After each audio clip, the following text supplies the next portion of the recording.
Hello, Kirby here from Grace Counseling Center. Welcome to our videos. Today is for our first time clients. 5 tips for your first counseling session. We want you to have an effective session, especially for session number 1. Session number 1 is the session where counselor meets the client. Both parties have a handshake and see the counselor-client fit. It's also the stage where the counselor will determine what the true problem is, and we will also determine how to help the client. So session number 1 is very, very important, and we want it to be as effective or efficient as possible. Let's get into it. The 5 tips for your first counseling session. First and foremost, having clear goals and realistic expectations. This is one tip. Clear goals, realistic expectations. We all want to know. I can guarantee you, the counselor will check with you, what are your goals for the whole counseling relationship? What are you here for? So before you go to your first session, the night before or a week before, you would have an idea.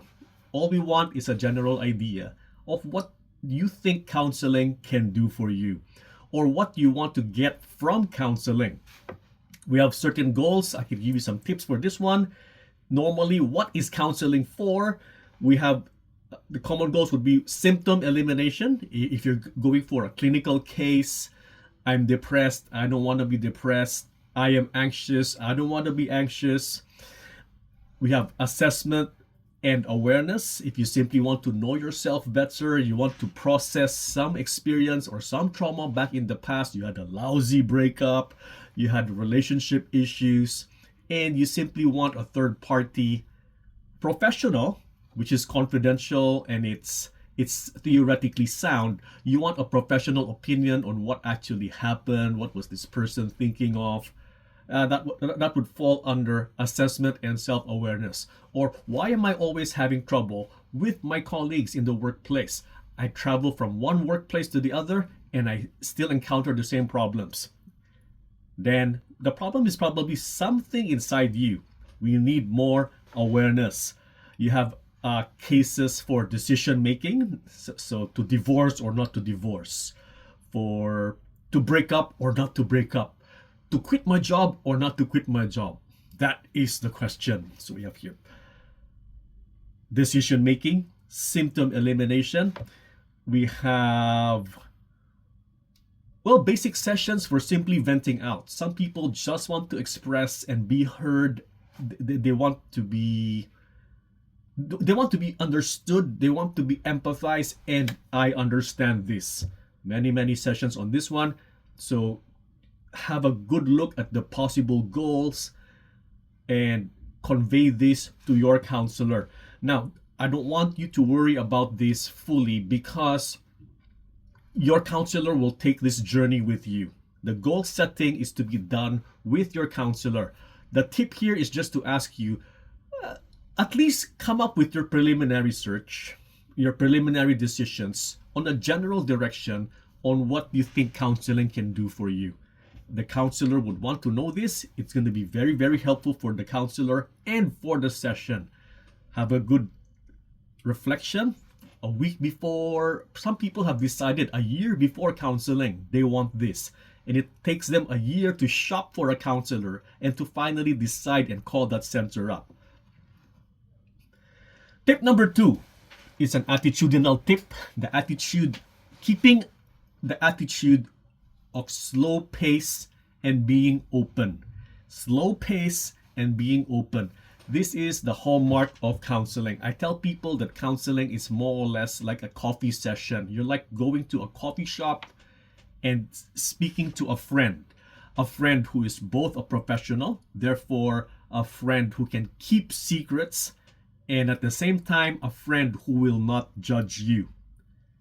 So with this, know your goals, keep an open mind to the counselor's questions. The counselors will be bombarding you, especially on session 1, with a lot of probing. Some people would say investigative questions. because we want to know where you're coming from. I, for one, am very sensitive with language. So when you say, I want to be happy, I'll be asking you, not to be annoying, but I'll be asking you, what do you mean by happy? I want to be successful. What do you mean you want to be successful? What does it mean to be successful for you? Happy family life, successful in the corporate world, physically successful.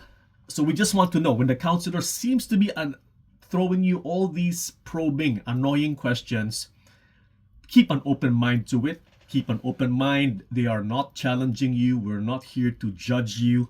It's not that we don't believe your story, that we're asking around the story. We just want to clarify stuff. We want to know where you're coming from. This is also the time where the counselor picks up your language patterns, picks up your slang, picks up your worldview, so we can connect more with you. Have a better quality connection between counselor and the client. Keeping an open mind, more or less, to trust. We're also asking, be prepared to trust the counselor. Be prepared to look to be a reflective in an introspective mood, so you can look inside yourself. And here comes the second part, keeping a slow pace attitude. You have to keep yourself in this mindset that we're not here to rush things out. There are clients who are very sensitive with time, especially for paid sessions. I do understand this, but it's not helpful if we chop things. I want things now, chop. This is my problem. This is what I think. Tell me what to do. Counseling doesn't work this way. So we're asking for a slow pace attitude. Think of a coffee chat with your friend. Counseling is a process of change. It's a long process of change, particularly because your neurons, the brain cells, take a long time to change connections. That's my number one excuse. We don't learn a skill overnight.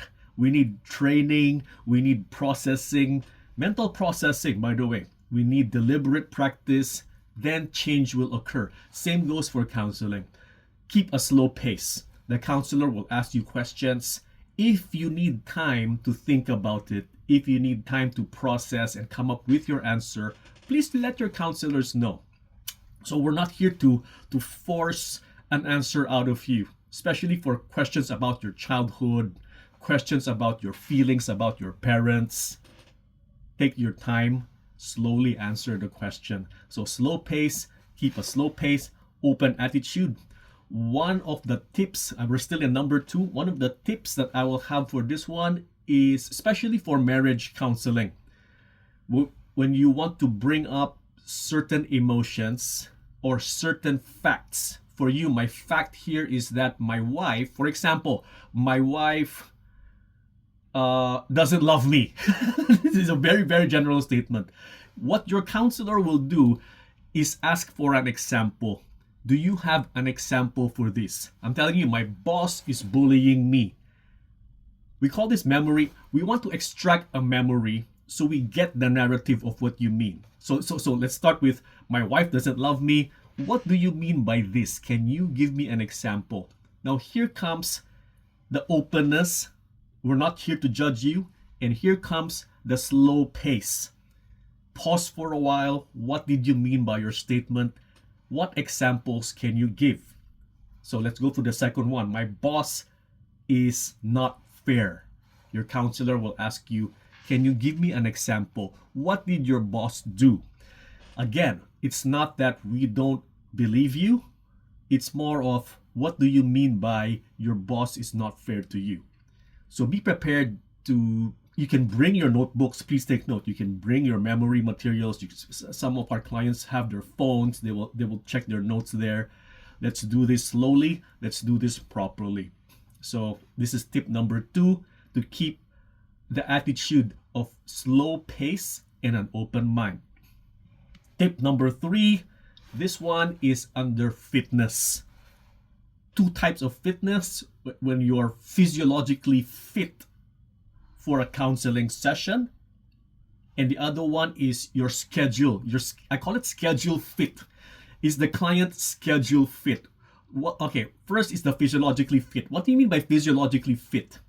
Now, if you're gonna come to the counseling session, might as well come here in high, I cannot say high spirits, some are depressed, when you're not hungry, when you're not thirsty, although we have refreshments here. And for that reason, right, we have refreshments here because we can't allow, we can't further allow other distractions like you're hungry, you're thirsty, you're not comfortable, you are recovering from a hangover, then you come for a morning counseling session. This is what we mean by you are not fit for a counseling session, or you're suffering from bouts of insomnia and sleeplessness, and last night you weren't able to sleep at all. I don't think you're fit to come for counseling session for this morning. So when it comes to being physiologically fit and schedule fit, this one pertains to scheduling your counseling sessions, and it's better if it's scheduled in a relaxed day, not when you're cramming it in your lunch break. I know we have clients who are cramming their counseling sessions during their lunch break. Sometimes there's really no choice. I will invite you guys for an online session if it will cut down your travel time. No more travel time. You can just log in your phones. You can log in your computers. If you have a private room in your workplace, then this one would be more schedule fit, as opposed to rushing to the counseling center. You're all sweating and stuff. You're skipping lunch. Then when during the counseling session, you'll have to inform me that I have to leave. I have to leave now. My boss is looking for me. Or my office place has caught me absent. So this one is being schedule fit, being physiologically fit, that you're in physical shape to be in a receptive mood for change. You're in a receptive mood to have a slow pace interview session with your counselors. So it's more tips for this one. It's good to have a long physical break.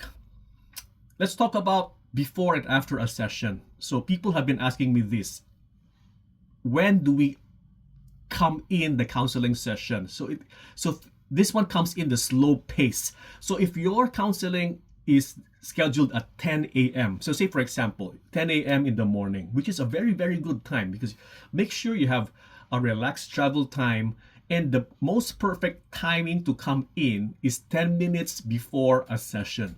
So if the schedule is 10 a.m., it's good to come for your first session around 9:50 or 9:45. It depends on the center if they have forms to make you fill up. Please take note, this is your first session. The form filling time should not take the time from your counseling session. So please take note. So here in Grace Counseling, we don't do this. Our session is at 10 a.m. The forms will be filled up around 9:45. It will just take 5 minutes to fill up the form. It's good for a slow pace, so we're not rushing through things. That you rush to come here, your heart is pumping on a high BPM, and you're all nervous and you're all hasty in the counseling session. It is not good for the session. So have a good schedule for your counseling session. Plant it in the middle of the day where you can travel to the center without much stress, without much haste, only to end the session with enough time for you to have your alone time, go down to the coffee shop, walk around the mall, and you need time to reflect on things. This is the best case scenario, so you can plan your session properly. The worst case is you come here rushing from the traffic jam and stuff. You come here 10 minutes late. To come here late is still okay with us. It's just that we know you're rushing. That's the part that is frowned upon. After the session, you have to rush somewhere else. And what happens here is that all the learnings, all the things we've talked about during the session become stashed away somewhere in low priority levels in your mind, which is it's not effective. Again, we're not going to punish you for it, but it's for your growth. It's for the efficiency of your sessions. This is for tip number 3. Now, tip number 4, I have to speed up a bit. What about bringing in your notebooks? What about recordings? So this one is notebooks and recordings first and foremost, I want to get rid of the recordings. No recordings allowed. So sorry for this one. No recordings allowed for this one. A lot of ethical issues here. Secondly, when it comes to notebooks, you're very much encouraged to bring your recording materials here. If not, you can borrow our clipboards, you can borrow our note-taking materials here. Feel free to use it. I am pro journaling. I am pro documentation of what's happening here. So you don't forget, you get to take it back home with you. A lot of our clients bring their own journals from their big bags, and I personally appreciate this one. Bring your own or borrow from us. This one is good. Voice recordings, AV recordings. Again, we regret to inform you, it is not allowed. So please don't secretly record our sessions and stuff. Now, tip number 5 is be prepared and listen to trust your counselors, because you will have to do their homeworks. You will have to do your own reflections after your session. So we have here homeworks, reflections, and evaluations. It's the client's turn to exercise their responsibility for your growth. So you have to play your part. It's not just the coming to the counseling, then back to your own life, back to your usual life once you end the session. It doesn't work this way. Be prepared to implement your learnings. Be prepared to implement the life and habitual changes, change of actions, change of behavior. You will meet some counselors who are very structured in homeworks, or you can come up, it's up to your preferences. You can request for a counselor who is more flowy and spontaneous on these things. Whichever it is, counseling is all about the translation of mental changes, which we call learning and insights, the implementation of what you've learned to new habits, to new actions, which will in turn affect your entire lifestyle on the healthier side of things. So here are the 5 tips. I'm going to post it down here. And if you have questions, do let us know. In behalf of Grace Counseling Center, you're invited to ask questions here. Feel free to contact us, especially if you need some counseling. So again, this is Kirby wishing you guys a happy 2026. See you guys in session.